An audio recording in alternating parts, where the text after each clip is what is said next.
I need to vent to people who actually understand my frustration, because if I have to watch Jens smugly walk away from another horrific crime without a single scratch on him, I am going to lose my mind.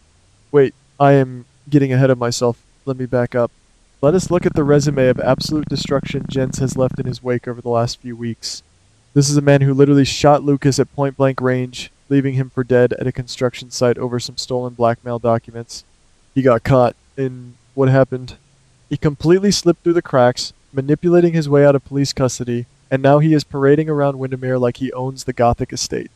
Instead of facing justice, he is rewarded with the ultimate leverage. The writers have handed him a golden ticket in the form of two innocent teenagers, and I am sitting here pulling my hair out. Are you kidding me?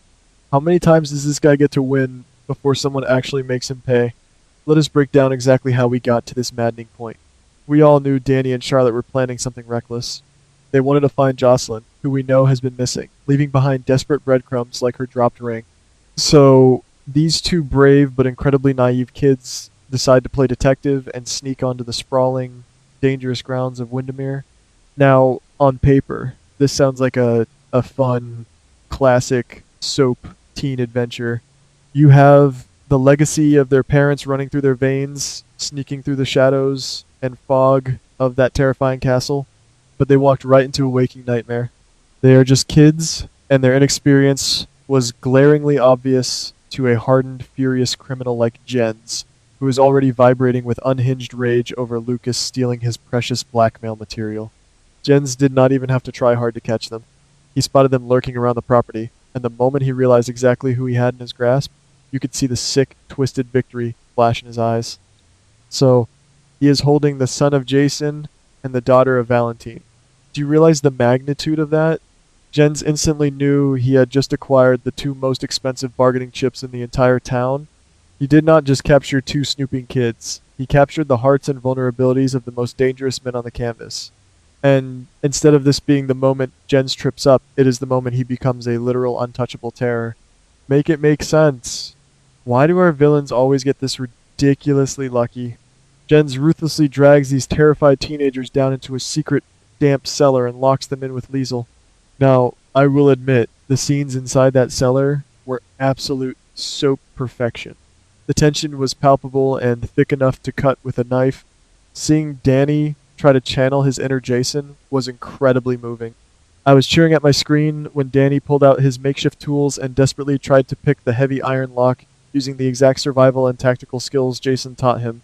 It was a beautiful nod to their complicated father-son dynamic, a moment of pure, inherited resilience. For a fleeting second, I really thought, yes, Danny is going to outsmart this arrogant villain, save Charlotte, and rescue Liesel all on his own. But no, of course not. The lockpicking fails. The heavy iron door stays firmly shut, and the grim, suffocating reality of their situation sets in. And just when you think Jens is bad enough, in walks Ross. Ross is completely unhinged right now, completely suffocated by the immense pressure of finishing this experimental cold fusion project.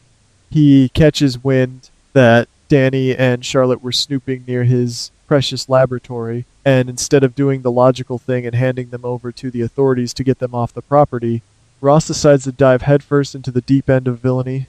He and Jens decide to use these innocent children as human shields to prevent any police raids from the outside. This is where my blood pressure genuinely spiked to dangerous levels. Ross looks Liesel dead in the eye, with these two terrified teenagers standing right there in the dimly lit cellar, and delivers the most vile, sickening ultimatum imaginable. He tells Liesel that she has exactly 48 hours to finish the complex, highly volatile work that Britt started, and if she fails to meet that deadline, Ross threatens that a horrific chemical accident will happen to Danny and Charlotte. He is literally threatening to expose these kids to lethal experimental chemicals if Liesel does not play ball. The sheer cruelty of putting Liesel in that position, weaponizing her maternal instincts and her unresolved grief over Britt, is absolutely disgusting. Let me tell you what I wanted to happen. I wanted Jason to kick that heavy cellar door off its hinges the very second Jens laid a finger on Danny. I wanted Valentine to descend upon Wyndemere like a dark angel of vengeance, tearing the place apart brick by brick. I wanted Jens to realize he had bitten off way more than he could chew, and for his arrogant, smug smirk to be wiped off his face immediately. I wanted the narrative to punish Jens severely for the Lucas shooting, not reward him with a hostage situation that makes him the untouchable puppet master of the entire town. But what actually happened? Jens gets to sit back in his stolen castle and play God. He records a chilling, taunting video of Charlotte, terrified and bound with thick ropes, with Danny sporting a visible, fresh injury courtesy of Ross's rough handling. Jen sends this horrific, gut-wrenching footage directly to Valentine's phone. And what is Jens's ultimate demand? He wants his blackmail documents back from Lucas, sure, but he also wants something much darker and far more destructive. He demands that Valentine betray Carly. Jens orders Valentine to lure Carly into a deadly, inescapable trap right there at Wyndemere so Jens can eliminate her permanently. This is exactly why this storyline feels so incredibly cheap to me right now. Jens is completely overpowered. He is juggling the police investigation, the cold fusion project, the stolen blackmail, and now he is orchestrating a professional hit on Carly by forcing Valentine's hand. It is entirely too much. It feels like the writers are just stacking the deck so heavily in Jens's favor that any eventual defeat is going to feel rushed, contrived, and completely unearned. Am I being too harsh? Maybe. But when a villain is allowed to terrorize children, threaten chemical warfare, and force a desperate father to choose between his daughter's life and his ally's life, the payoff better be absolutely legendary. I will say, the psychological torture of Valentine is deeply compelling to watch. Valentine has been working so closely with Carly to find Jocelyn. They built a fragile, crucial trust over these past few weeks. Now, Valentine is standing in his living room, staring at a video of his precious little girl bound and frightened. He knows that if he obeys Jens and leads Carly to her death, he loses his soul, he destroys his alliance with Carly, and he brings the apocalyptic wrath of Jason down upon his own head. But if he refuses, Charlotte pays the ultimate price. It is an impossible, agonizing choice. But this is where they lose me. Valentine should be outsmarting Jens, utilizing his years of mercenary training, not dancing on his strings like a helpless, defeated marionette. Inside that freezing cellar, the dynamic between the kids is absolutely breaking my heart. Charlotte, despite being tied up and terrified out of her mind, is trying so incredibly hard to stay calm. She's putting on a brave face, whispering words of comfort to Danny, and holding on to this desperate, unwavering hope that her father will come for them. She believes that Valentine will devise a brilliant, tactical rescue plan rather than blindly submitting to Jens's extortion. It is a beautiful character moment for Charlotte, showcasing her profound resilience and trust in her father, but it just makes my visceral hatred for Jens and Ross burn that much hotter. We have been down this incredibly frustrating road before, guys. Remember Peter? Remember how many times Peter was cornered by the entire town? How many people he kidnapped? How many times he poisoned or threatened someone, only to magically escape through a secret tunnel or a convenient distraction? Remember Shiloh and his endless reign of manipulation?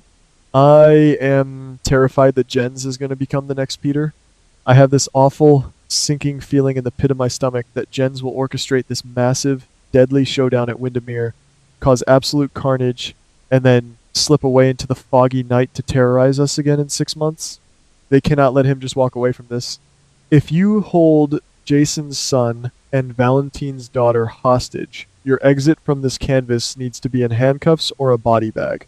There is no middle ground here. The ripple effects of this hostage crisis are going to tear the entire town apart.